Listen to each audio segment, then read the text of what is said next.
Apreciados oyentes, muy buenos días. Esto es Reflexiones Matinales Llave de David. Es muy grato para nosotros estar nuevamente juntos, estudiando la palabra de nuestro Padre Eterno, a quien rogamos nos dé del Espíritu de su amado Hijo, y nos permita entender y comprender el tema de hoy que se titula Yahweh llama al evangelista Marcos. El texto bíblico lo encontramos en el libro de Hechos capítulo 13 verso 5 que dice: Y llegados a Salamina, anunciaban la palabra de Yahweh en las sinagogas de los judíos. Tenían también a Juan, de sobrenombre Marcos. Marcos fue un judío nacido en Jerusalén, hijo de la viuda belemita María, discípula de Juan Bautista y de Yahshua, y comprometida con sus movimientos políticos religiosos. De alta posición en la sociedad belemita, dueña de una casa grande y del huerto y jardín llamado Getsemaní. En uno de los aposentos de su casa, Yahshua con sus discípulos celebraron la última cena y fueron luego al huerto de Getsemaní a orar a escondidas, mientras sus discípulos dormían. Esta casa sirvió para reuniones y ocultamiento de algunos apóstoles después de la muerte de Yahshua.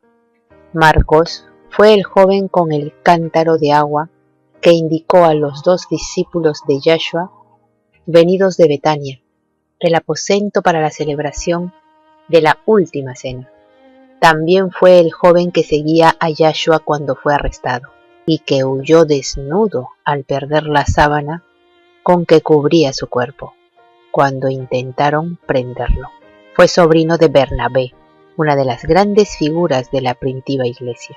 Bernabé fue un levita de Chipre, por lo que Marcos perteneció a la colonia chipriota de Jerusalén y fue levita, como su tío, discípulo primero de Pedro y luego de Pablo. No fue discípulo de Yahshua, el mismo que inició su actividad evangélica cuando con Bernabé y Pablo regresaron de Jerusalén a Antioquía, llevándolo consigo. En Chipre, Bernabé y Pablo predicaron en las sinagogas, teniendo a Marcos como auxiliar o diácono. Y una vez evangelizada la isla, Marcos se separó de ellos y regresó a Jerusalén. Al volver, Bernabé a Jerusalén llevó de nuevo a Marcos a Chipre. Unos 10 años más tarde, Marcos se encontraba en Roma como intérprete de Pedro y un poco después como escritor de su evangelio. Al llegar Pablo preso, le sirvió como auxiliar y de gran utilidad para el ministerio. El testimonio constante y unánime de la tradición cristiana señala a Juan Marcos como el autor de este evangelio y escrito en griego. En cuanto al tema general del evangelio de Marcos, es el más corto de los 4 evangelios. Sin embargo, en muchos aspectos es el más ágil y vigoroso de todos. Aunque solo tiene 2/3 de la extensión de Mateo, registra la mayor parte de los incidentes que menciona este. Su estilo es terso, fuerte, incisivo, vívido, pintoresco y a menudo de detalles significativos que no mencionan los otros evangelistas.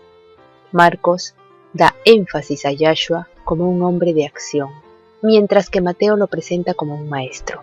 Por lo tanto, Marcos registra casi todos los milagros que mencionan los otros evangelios sinópticos. Una palabra muy característica de Marcos es euteos o eutus, que traducido vendría a ser luego, enseguida, inmediatamente, al instante, al momento. La utiliza más a menudo que todos los otros evangelistas juntos. Marcos relata la vida del Mesías mayormente en orden cronológico y no por tópicos como lo hace Mateo. Su énfasis en los milagros señala claramente su propósito: destacar el supremo poder de Yahweh, como puede verse en las maravillas y milagros hechos por Yahshua.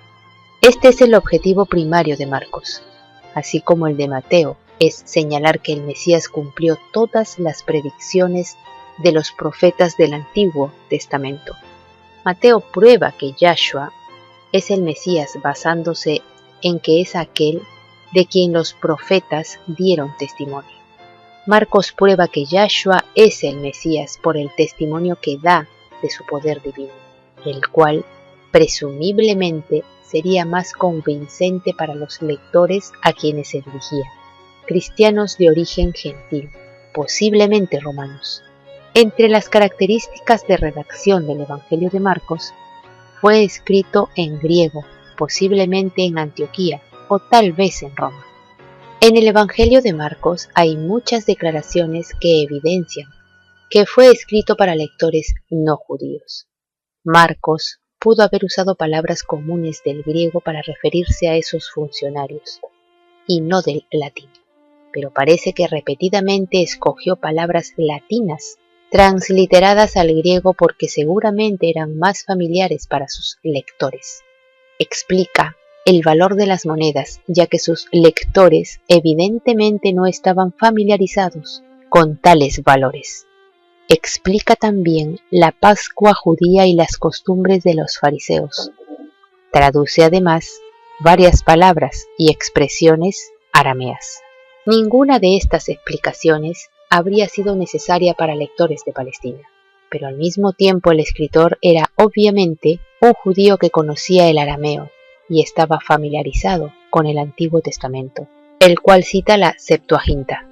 Apreciados oyentes, que Yahweh nos bendiga. Hasta mañana.